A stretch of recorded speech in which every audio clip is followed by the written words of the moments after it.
Have you ever wondered how far pride can take a man before he finally realizes what truly matters?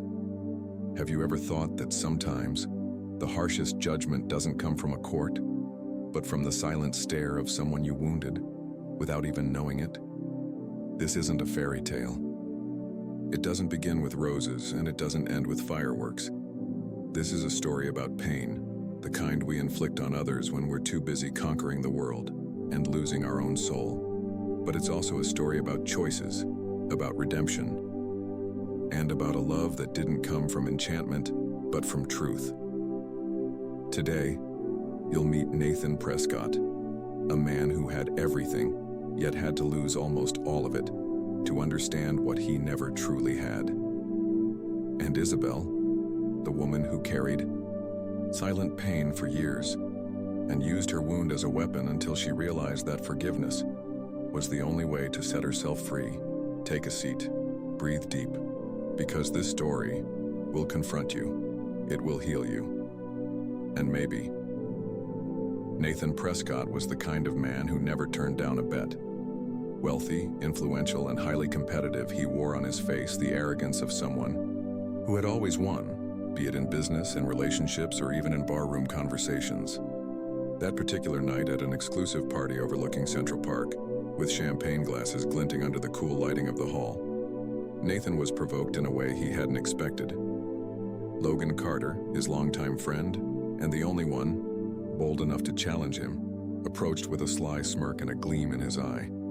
"Let's see if you can win this one, Nate," he said, raising his glass like sealing an invisible pact. "I bet you wouldn't dare marry a woman who's not your usual type." Nathan raised an eyebrow. He was known for dating stunning, refined women who looked like they had stepped straight out of a fashion magazine. And what would be the prize for such insanity? He replied, half smiling, clearly intrigued. $500,000, Logan answered, swirling the golden liquid in his glass. "But you have to marry her and stay married for at least 6 months." The glint in Nathan's eyes said it all. He loved a challenge. The idea of testing his own limits, even out of pure ego, seemed more thrilling than absurd. He took a slow sip of his drink, turned to Logan, and answered with certainty, "Deal." A few days later, her name came to him, Isabel Harper. Unlike any woman Nathan had ever dated, Isabel didn't fit any mold he considered acceptable. She wasn't a model, nor a socialite. She was a substitute literature teacher at a public school in the Bronx, strong-minded, principled, and living a life utterly opposite to Nathan's luxurious world. When the first photos and background information arrived, Nathan didn't hide his surprise. But there was something that intrigued him. Maybe the contrast, or maybe the fact that for the first time he'd be dealing with someone who wouldn't be impressed by his last name, his fortune, or his penthouse overlooking the New York skyline. Their first meeting was set in an upscale restaurant on the Upper West Side. Nathan arrived early as usual and waited with the poise of someone always in control. But when he saw her walk in, he noticed something different. Isabel didn't hesitate. She didn't look out of place, nor did she seem impressed by the luxurious setting. Her steps were steady, her gaze unwavering. She walked to the table like someone who knew exactly where she was and why. "You must be Nathan Prescott," she said directly, sitting without pretense. "And you must be Isabel Harper," he replied, extending his hand with a polished smile. She shook his hand firmly without unnecessary formality. "Let's get to the point," she said, looking him straight in the eyes. "I know about the bet, the terms, the conditions. I know this is all a game to you." Nathan didn't show surprise, but internally, it caught him off guard. He was used to women pretending not to know, or simply playing along. But Isabel wasn't there to play. "And yet you still agreed to meet," he replied, intrigued. She paused briefly, looked out the restaurant window, and answered with steady resolve. "Let's just say I have my reasons too. I'm not naive, Nathan. 6 months might not seem like much, but a lot can happen in that time. And if you think you can manipulate me, you're very much mistaken." There was a brief silence, like a line being drawn in the sand. Nathan smiled, slightly unsettled. She was even more challenging than he had imagined. And somehow, that made everything even more intriguing. As the night went on, he noticed something about Isabel that was rare. She didn't bend under charm, influence, or wealth. She saw him as just a man, and that bothered him. But it also fascinated him. That night, as he said goodbye with a formal handshake, Nathan felt something unexpected. For the first time in years, someone was playing on the same board as him, with no fear of losing. And maybe, just maybe, this wasn't just a game anymore. The wedding happened with no flowers, no emotion, and no real promises. There were no heartfelt vows, no teary-eyed guests, because there were no guests.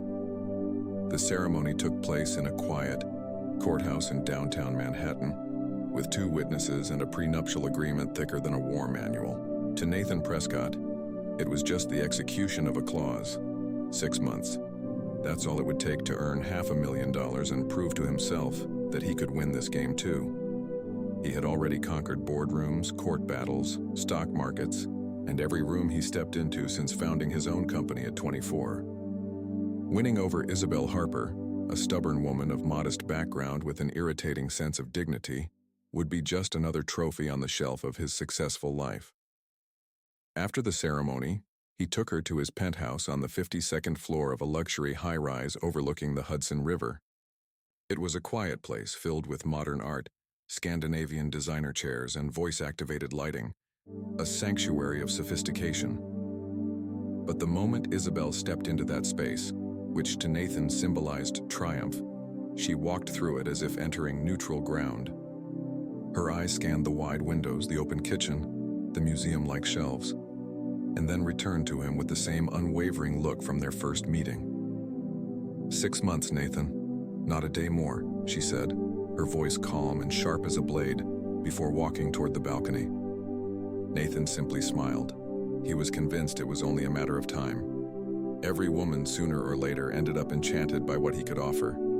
Isabel would be no different, or at least, that's what he believed. In the days that followed, Nathan used every trick he knew. Jewelry, designer clothes, reservations at restaurants booked out for months, plane tickets to Aspen, to Paris, to the Maldives.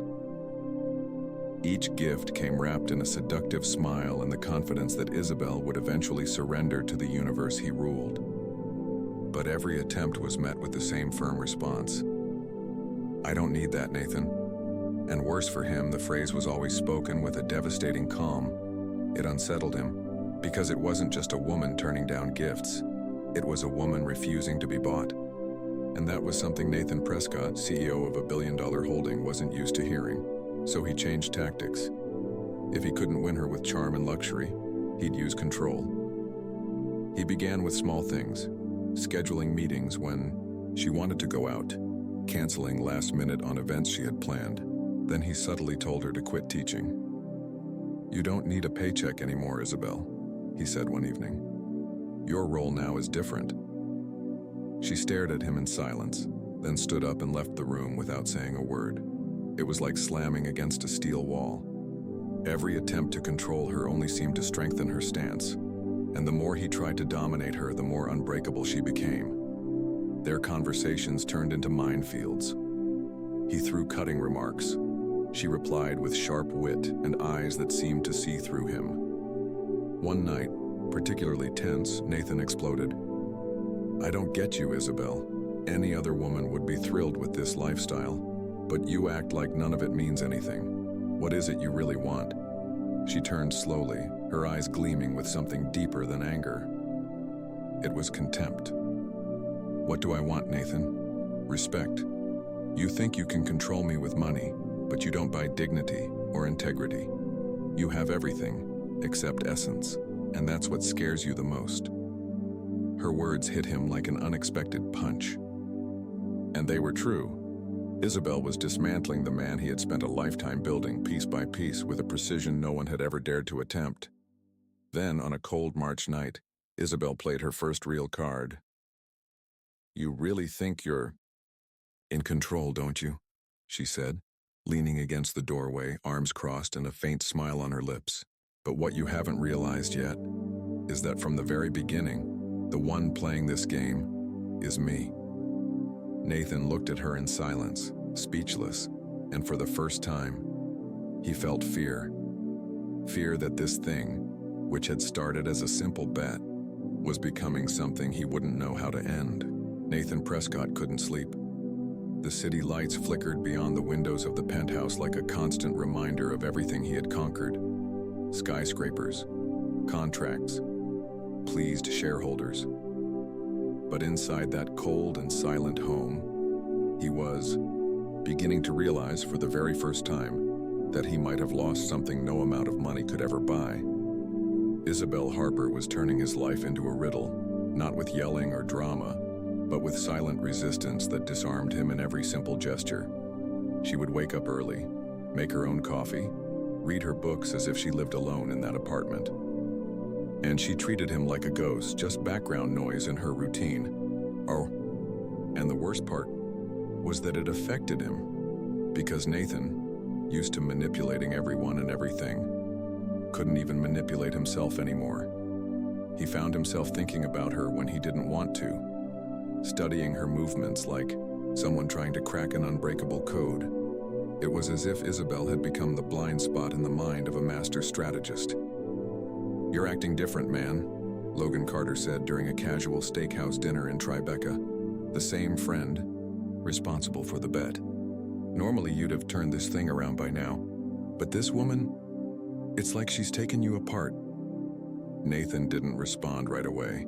He just stared at his glass of whiskey, swirling the ice as if searching for an answer he wasn't ready to admit. Yes, Logan was right. He wasn't in control anymore. That night when he returned home, he found Isabel on the living room couch barefoot, wrapped in a soft blanket, reading a Virginia Woolf novel. She didn't even look up when he entered, and something inside Nathan cracked. "Can we talk?" he asked, his voice lower than usual. She closed the book slowly and looked up. Her face was calm, but watchful. "Of course," she said, as if she had been waiting for it. Nathan sat across from her, trying to gather his thoughts, but felt too exposed. "What are we doing here, Isabel?" he asked. "This started as a game, a bet, but I don't know what to think anymore." She took a deep breath, locking her gaze on his with a firmness that allowed no escape. "I'm not playing, Nathan. I never was. I accepted this marriage. For reasons that go beyond you. I don't care about the money. I don't care about your control. I'm here for something greater. And if you still don't understand that, maybe it's time you opened your eyes." Her words hung in the air like a verdict. Nathan felt his chest tighten. He was used to handling wins and losses, but not emotions, and this was turning into an emotional war he didn't know how to win. "I know you're hiding something," he said, standing up and walking to the window. "And what kills me is knowing that the more I try to understand you, the more I realize I'm not in control, and I hate that." Isabel followed him with her eyes, and when she finally stood and walked toward him, her steps carried no haste, but they were full of intent. She stopped just inches from him, and for a moment Nathan felt as if time itself had paused its breath. "You've spent your entire life trying to control everything and everyone, Nathan," she said in a low voice. "But with me, you're going to have to learn that control isn't always the answer. Sometimes things just need to be what they are." Nathan looked at her, and in that moment he didn't see an opponent. He saw a woman he never could have imagined, a woman who made him feel small, and yet, like the only person capable of rebuilding him. "Then what do you want from me?" he asked, his voice softer now, almost a whisper. Isabel smiled, a short, mysterious smile. "I want you to find that out on your own." And with those words, she stepped away, leaving him there, with more questions than answers. In the days that followed, the distance between them seemed to grow, but something within Nathan began to shift. For the first time in his life, he was willing to lose the game if it meant understanding Isabel, and maybe, just maybe, reaching her for real. He started watching her in silence. He noticed the flowers she liked, how she drank her coffee without sugar, the music she listened to through her headphones while reading. And slowly, without announcements, he began to leave small gestures along her path. A bouquet of peonies in the kitchen, fresh coffee ready when she woke up, a cup of tea on the balcony, left quietly, without the need for a thank you. She didn't say anything, but she didn't reject them either. And for Nathan, that was more than he expected. Then, on an especially cold night, while Isabel stood watching the city cloaked in fog, he approached slowly, with a warm cup in his hands. "Here," he said. "I know you." Like something hot before bed, she took the cup and remained silent. But for the first time, it wasn't a hostile silence. It was a silence filled with questions still waiting to be asked. "Why are you doing this, Nathan?" she asked without looking at him. He took a deep breath. "Because I've realized words don't mean much anymore. What I did can't be fixed with apologies, but I'm trying to show you that I'm changing. Not just for you, but because I know I need to." She didn't respond right away, but she stayed there, and that alone was enough to give him hope. Spring had finally arrived in New York, but the air in Nathan Prescott's penthouse remained cold. It was as if, no matter how much the outside world whispered of new beginnings, inside that apartment, the emotional temperature was still frozen in a bitter winter, made of silences, of unspoken pasts, and a pain that grew stronger each day, quiet, but unrelenting. Nathan had changed. That much was clear. Isabel could see it in every restrained gesture, every respectful pause, every small act of care he offered without overstepping. But something still hung between them. A shadow, an unrevealed truth, and she knew. The time had come. That night was like the others, quiet, without deep conversation. Isabel sat on the balcony, wrapped in a thick coat, a cup of tea in her hands, her eyes lost in the city lights, as if searching for answers on the horizon. Nathan, just home from a meeting, stopped at the glass door. He watched her for a moment, then hesitantly, he stepped outside and sat beside her.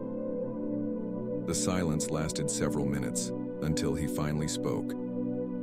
"Isabel, I know there's still something between us, something you haven't told me." She didn't respond right away. Her eyes stayed fixed on the city, but her breathing changed, almost imperceptibly. Yet Nathan noticed. "If there's something still standing between us and something I need to know," he continued in a quiet voice, "I'm ready to hear it, even if it hurts." Isabel closed her eyes, took a deep breath, then slowly turned toward him. "You're right.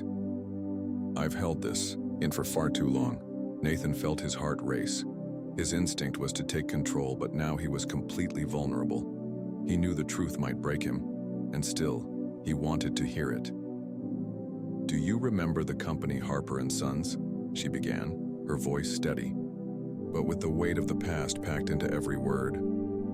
"It was a small family-owned firm in Queens. We couldn't compete with the giants, but my father built it with his own hands, with sweat, dignity, and dreams."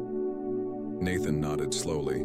The name sounded vaguely familiar, one among hundreds of businesses he had absorbed, restructured, or crushed to grow his empire. "When your investment fund came in, you promised a partnership," she continued.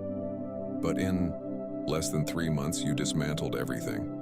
You redirected the contracts, took the clients, and shut down our credit lines. My father lost everything, and with that, he lost his will to live." Nathan felt a chill run down his spine. Isabel looked away when she spoke again. Her voice was quieter. "He took his own life, Nathan." The words cut through him like blades. His muscles tightened, his throat went dry, and the world around him seemed to spin. "Isabel," he tried to speak, but no words came. "And there's more," she continued, her voice now a thread. "I was pregnant. Yes, pregnant. When all of this happened, I lost the baby. The stress, the grief, the loneliness. It was too much. And while I cried alone in a tiny apartment, you were signing new deals and celebrating acquisitions. Nathan brought his hand to his face, the weight of the past collapsing on him with unbearable force. He tried to recall the specifics of that deal, but all he could see was a chain of cold, calculated decisions, faceless, nameless. But now, the face was here, and so was the pain. Isabel, He tried to reach for her, but she stepped back. No, don't say you didn't know. You never cared to know. You never looked at the faces behind the companies you destroyed. You just counted wins. She stood up, eyes glazed but posture steady. I entered this marriage for revenge. I wanted you to feel, if only for a moment, what my father felt: powerless, manipulated, used, discarded. Nathan couldn't speak, he was shattered. She walked toward the balcony door, and before stepping inside, she turned back. I'm not destroying you, Nathan. I'm simply returning what you built yourself. Pain, loneliness, emptiness. And then she left him there alone, burdened with a weight he had never imagined carrying. The silence that night wasn't just physical, it was spiritual. It was existential. The kind of silence that screams inside you, echoing truths you've tried to ignore for years. Nathan Prescott stood motionless on the balcony, while Isabel's words echoed in his mind like an irrevocable sentence. She had shown him the human face of the wreckage he had caused, and it dismantled him from the inside out.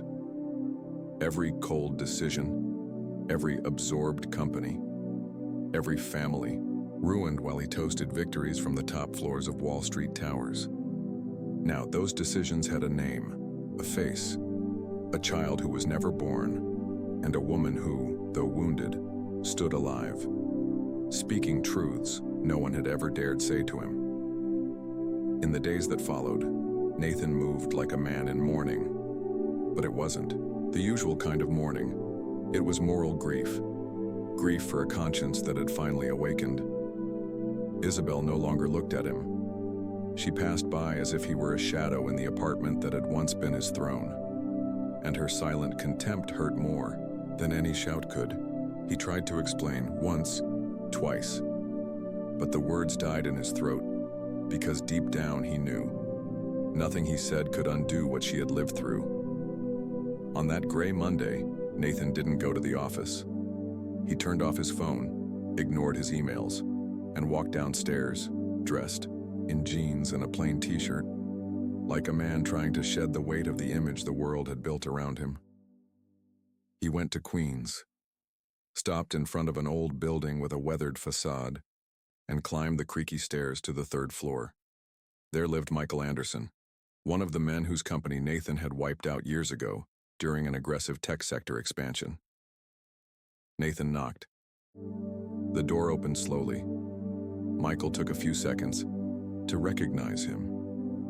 Prescott, he said, furrowing his brow. What the hell are you doing here? I came to ask for forgiveness, and I'm not here with a check, Nathan added quickly. I came because I destroyed something that was yours, and I can't keep pretending it didn't happen. The man gave a bitter laugh, but he didn't close the door. Forgiveness? After everything? Nathan nodded, offering no defense. I can't change what I did, but I can change who I am. And there, in front of that simple man with calloused hands and eyes marked by years of struggle, Nathan began something he had never done before, facing the human faces behind the pain he had caused. In the following days, he visited 3 more families. He listened to stories of bankruptcy, of loss, of trauma. Some refused to see him, others screamed. One even spat on the ground in front of him. But he stayed, silent, humbled, human. At night, he returned to the penthouse, not as the man he once was, but as someone who now carried ashes where his arrogance had once lived. Isabel watched him from a distance. She said nothing, but she saw the tired eyes, the shoulders now bent, the man who was trying, even if he didn't know whether redemption was still possible. One evening, coming home and finding her sitting on the balcony with a cup of tea, he decided to approach. "May I sit?" he asked humbly. She nodded, not looking directly at him. Silence settled between them, but it wasn't the same as before. Now there was a kind of truce, an unspoken pause on the battlefield. "I've been visiting the people I destroyed," he said in a low voice. "Not to relieve my guilt, but because I needed to look them in the eye. I needed to listen, to feel." She didn't reply. She just kept looking out at the city breathing beneath them. "And I realized something, Isabel. There is no redemption without pain, and I deserve this pain." For a moment, she turned her face toward him, her eyes still strong but with a different kind of light. "I'm not asking you to forgive me," he added. "But if someday, even just one day, you can look at me and see someone beyond the monster I once was, then all of this will have been worth it." She took a deep breath, and for the first time since that devastating confession, she didn't get up to leave. She stayed. And in that instant, Nathan knew the reconstruction might just be beginning, but there was a foundation now, and that was all he needed to keep going. Time doesn't heal all wounds, but sometimes it offers pauses, moments to breathe, to look back, and decide if the journey is still worth taking. The months that followed were quiet, yet filled with unspoken meaning. Isabel remained strong in her stance, but she was no longer driven by anger. Nathan, on the other hand, had shed the skin of the ruthless CEO and become a man in slow, painful rebirth. Each gesture, each restrained word, each silence he respected, it was all a brick, carefully laid on the road he was walking, in the hope of reclaiming something he wasn't sure was still possible, his dignity and her gaze. As the weeks passed, small rituals began to emerge. They had breakfast at the same table, talked about books, about the weather, about trivial things. It wasn't intimacy, but it wasn't war anymore, either. Nathan changed his routine. He spent less time at the office and more time serving, quietly. He created a personal fund to help rehabilitate struggling small businesses, organized workshops in underprivileged neighborhoods of Brooklyn, offering free consulting to low-income entrepreneurs. But he did it all without cameras, without press, without branding, because he wasn't doing it for his image anymore. He was doing it out of conviction. And Isabel saw it. She watched from afar, at first with suspicion, then with caution, and slowly, with respect. Until one particularly serene night, when the city noises felt far away, she entered the living room slowly and stopped in front of him. Nathan was sitting on the couch reading a report, but his heart skipped a beat just seeing her there, so close. "You've changed, Nathan," she said, with no drama, no theatrics. "I don't know if it's enough to erase what happened, but it's enough for me to start looking at you differently."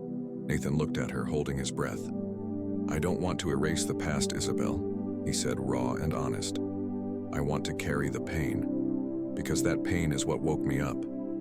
But if you'll let me, I want to build a future that honors everything you endured." She smiled, not a big smile, but one that came from the soul. And that was everything he needed. The weeks that followed brought real closeness. Isabel no longer avoided subtle touches or lingering glances, and Nathan no longer sought control, only connection. They walked side by side now, slowly, but intentionally. Then, one ordinary morning, with sunlight pouring into the kitchen, Isabel broke the silence with an unexpected sentence. "I think I might be pregnant." Nathan froze. Time stopped. His hands trembled slightly, and his eyes that had once known the whole world, filled with something he had never felt before, reverence for life. "Are you sure?" he asked, his voice cracking. "I took the test yesterday. I'll confirm with the doctor, but yes," she replied. holding a mixture of fear and hope. He embraced her, not with the desperation of someone begging for forgiveness, but with the tenderness of someone cradling a miracle, and in that moment, everything made sense. When the 6-month contract expired, there was no end, no bags packed, no separation. There was just a dinner, intentional, affectionate. Nathan prepared the setting with flowers, peonies, her favorite. He cooked the meal himself, even if he burned the sauce. "Isabel," he said, standing by the table, "I know how it all began. A bet, a game, a mistake, but today there's no more game. I love you and I want to marry you. This time it go for real." She smiled, with her eyes, with her soul. "Yes, Nathan, this time I want that too." The new wedding took place in an open field in Vermont, surrounded by true friends and a few close guests. No extravagance, just truth. Vows whispered through tears, promises made from the heart. When the ceremony ended, Isabel rested her head on his chest and said, "Who would have thought it all started with a bet?" Nathan smiled, kissing her hair. "The best bet I ever lost in my life." They still had much to face, but now, together, and when they held the test confirming that a new heart was beating inside her, Nathan knew redemption is possible, but only when pain meets repentance and love chooses to stay.